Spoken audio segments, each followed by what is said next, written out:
ကိုကြီးဟာညီမလေးကိုကြီးပြန်လာတယ် ဟုတ် ညီမလေးဘယ်ရောက်နေရလဲကွာ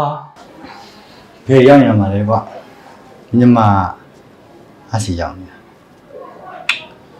姐姐ကိုကြီးတောက်ချင်တယ် ကိုကြီးတို့လည်းကြီးခလိုက်ပြီမယ်နော် အေးပါဒါနဲ့မင်းတို့ကဘာလာလောက်တာလဲ ခင်ဗျားညီမကိုညီမရဲ့ထုံနှန်းစင်လာအရာလာပြန်ရတာ ဘာကွာဟေ့ရမင်းကအဲ့ဒါဆိုပါတာဝန်ရလား ဒီမှာကျုပ်ကခင်ဗျားညီမကိုလာခိုးအောင်မဟုတ်ဘူးနော်ခင်ဗျားညီမချုပ်ရှိရဲ့နေရာကိုရှောက်လာ ဟေ့ရမင်းလူကမွေးလူစကားပြောလို့မမရိုင်းလာနဲ့ကွာ ခုတော့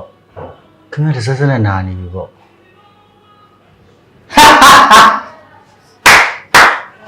အေးပါမင်းနိုင်ပါတယ်ဒါပေမဲ့ကွာညီမလေးကိုတော့မင်းနဲ့ငါ့ရဲ့ကြားမြေစာပင်ဘဝတော့အရောက်မခံနိုင်ဘူးပြော ဒီချိန်မှာလေခင်ဗျားဆိုင်ဝဲဆိုင်တာကျုပ်ကသူ့ရဲ့လေယောက်ျားပိုင်နေဒီမှာခင်ဗျားပြောခဲ့တဲ့စကားကိုခင်ဗျားမှတ်မိလားလမ်းပေါ်ကနေညောင်းလေးကိုရှောက်သွားမယ်ဆိုခုတော့ကျုပ်က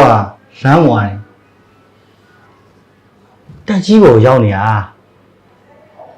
ညောင်းလေးရောက်သွားတာသူလေ အေးပါကွာငါရှုံးပါငါရှုံးတယ်ဒါပေမဲ့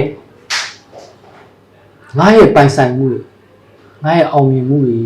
နဲ့နှိုင်းယှဉ်လိုက်လို့ဆိုမင်းလိုမျိုးကလေးကကြီးတယောက်ကိုတရီပေါ်အိတ်တီနားဆရဲ့မင်းရဲ့ဇယိုက်လေးနဲ့ကောင်းလို့ငါတောင်းယူလိုက်ရတာဘာမှမဖြစ်သွားဘူး ကိုကြီး你ဘာလို့လဲငါကိုကြီးကို你ငါ့ကိုကြိုက်လို့နှိစက်လို့ရတယ်ကြိုက်တယ်လို့လှုပ်လို့ရတယ်ငါကိုကြီးကိုနှိစက်တာအကြောင်းမရှိဘူး ကျမဟုတ်ဘူး တွားထွက်သွားလိုက်တော့ ကိုရှင်းပြမဲ့လို့ကျဲ ငါမမေ့ချင်ဘူးတွားထွက်သွားလိုက်တော့ ကောင်းပြီအဲ့ဆိုရင်မင်းလေကိုလိုသူစိုးလူမိုက်တယောက်ကိုချစ်ခင်မိရဲ့အတွက်နင့်နာနေရောပေါ့ဒါပေမဲ့ကိုမျိုးတခုတော့မှာခဲ့မယ်နော်မင်းကိုလက်ဖြားလေးရတော့မထိခဲ့ဘူးနော်ပြီးတော့ကိုမျိုးတကယ်ချစ်ခဲ့တာပါကွာကိုသွားတော့မယ်နော် ကိုကြီးတောင်းပါပါလေ ရပါဒီမလေးကိုကြီးခုနပါရနော်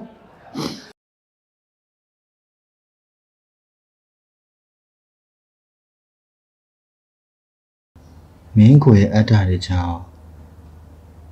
အနိုင်ယူကြည့်ပေမဲ့ကိုမင်းတို့တော့တကယ်ချစ်ပါရဲ့ကွာ